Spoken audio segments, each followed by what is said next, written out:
اپنی روش بدلی نہ اپنے قلم کی کاٹ کم کی۔ جبر کا یہ سلسلہ یہی نہیں تھما، ان کے خاندان کو ہراساں کرنے کا سلسلہ مزید دراز ہو گیا۔ اسی دوران ان کے سب سے بڑے صاحبزادے حامد میر کو بھی اغوا کرنے کی کوشش کر کے وارث میر کے قلم کو کمزور کرنے کی کوشش کی گئی اور انہیں چپ رہنے کا پیغام دیا گیا، لیکن آپ نے اس سخت اذیت بھرے دور میں بھی اپنے پیشے سے غداری نہیں کی۔ وہ کہا کرتے تھے کہ ایک باضمیر لکھاری کا قلم قوم کی امانت ہوتا ہے۔ انہوں نے قوم کی امانت میں خیانت سے یکسر انکار کر دیا اور اپنے ذاتی دکھ کو اپنے قلم کی سچائی پر اثر انداز نہیں ہونے دیا۔ وارث میر نے آمر وقت کی آنکھوں میں آنکھیں ڈال کر حق و سچ کا پرچار کیا۔ جمہوریت، حقوق انسانی، اظہار رائے پر بندش کے خلاف وارث میر کی جنگ آخری دم تک جاری رہی۔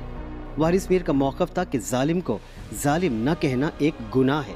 وہ جان کی بازی ہار گئے لیکن اپنے قلم کی گرفت کمزور نہ ہونے دی۔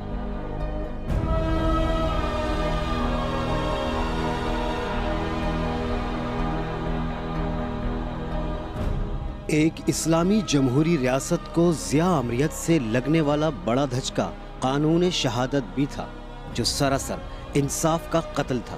وارث میر اس ظلم پر بھی خاموش نہ رہے اور سرکاری ٹی وی پر بیٹھ کر ضیاء الحق کی مجلس شورا کے چیئرمین خواجہ محمد صفدر سے براہ راست تند و تیز سوالات کیے، جن کا ان کے پاس کوئی خاطر خواہ جواب نہ تھا۔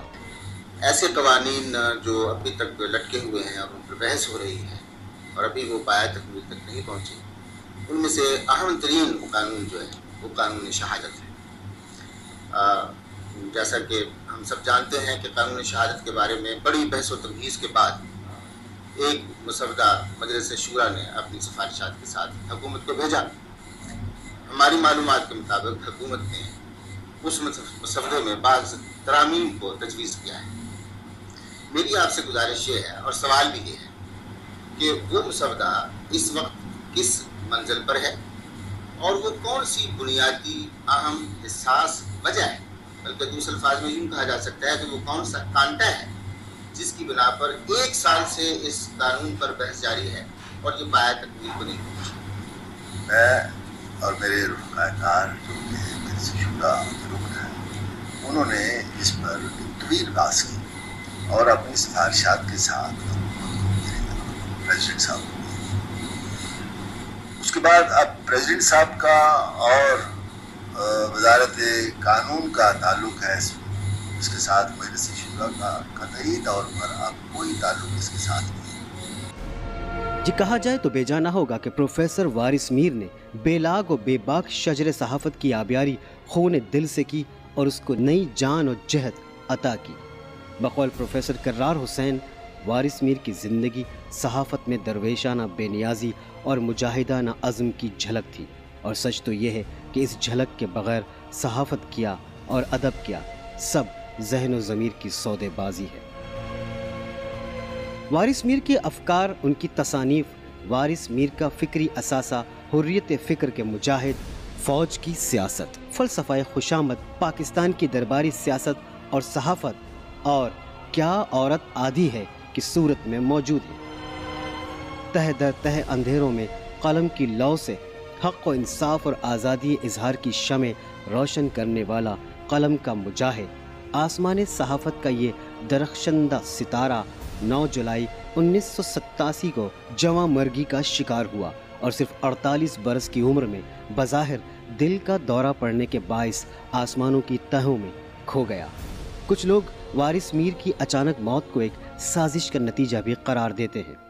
48 سال کی عمر میں ان کی وفات ہوئی کارڈیک ارسٹ سے، اور اس کے بارے میں بھی بہت سے شکوک و شبہات کا اظہار کیا جاتا ہے کہ یہ ایسے حالات کے اندر، کیونکہ وہ ایک تندرست شخص تھے جو کہ سارے ملک کا دورہ کرتے تھے، جگہ جگہ جا کے اپنی صحافتی ذمہ داریوں کے علاوہ ان کو ہر جگہ بلایا جاتا تھا، وہ سفر کرتے تھے، جاتے تھے، اظہار خیال کرتے تھے مختلف جامعات میں اور اداروں کے اندر، اور یوں بیٹھے بٹھائے اس طریقے سے 48 سال کی عمر میں ان کا وفات پا جانا، وہ ظاہر ہے کہ ابھی تک میرے خیال سے بہت سے حلقوں میں یہ بات سمجھ میں نہیں آئی ہے کہ ایسا کیوں ہو گیا، لیکن ظاہر ہے کہ آمریت ہر حربہ استعمال کر سکتی ہے، اور عین ممکن ہے کہ وہ وفات نہیں تھی بلکہ شہادت تھی۔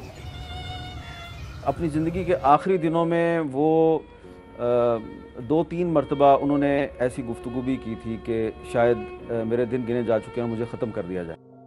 حریت فکر کا یہ مجاہد چیخ چیخ کر سچ بولتا ہوا، جبر اور ناانصافی سے لڑتا ہوا، اپنی روح پر طنز کے نشتر برداشت کرتا ہوا، حق گوئی کے بدلے میں دشمنیاں مول لیتا ہوا، اپنوں ہی کے ہاتھوں لہو لہان ہوتا ہوا، درد جھیل کر ہنستا ہوا، اندھیروں میں دوسروں کے لیے روشنی کے اسباب بناتا ہوا، آخری دم تک لڑتا ہوا تاریک راہوں میں مارا گیا، اس وطن پر سے وارا گیا۔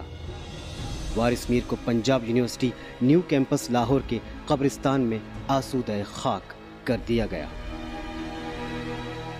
ضیاء مارشل لاء کے خلاف پروفیسر وارث میر کی صحافتی جدوجہد کے اعتراف میں human rights commission of Pakistan نے 1988 میں انہیں انسانی حقوق کے خصوصی ایوارڈ سے نوازا۔ 2012 میں حکومت پاکستان نے پروفیسر وارث میر کو ان کی صحافتی خدمات اور جمہوریت کی بحالی کے حوالے سے جد و جہد کے اعتراف میں پاکستان کے اعلیٰ ترین سول ایوارڈ ہلال امتیاز سے نوازا، جو ان کے صاحبزادے عامر میر نے وصول کیا۔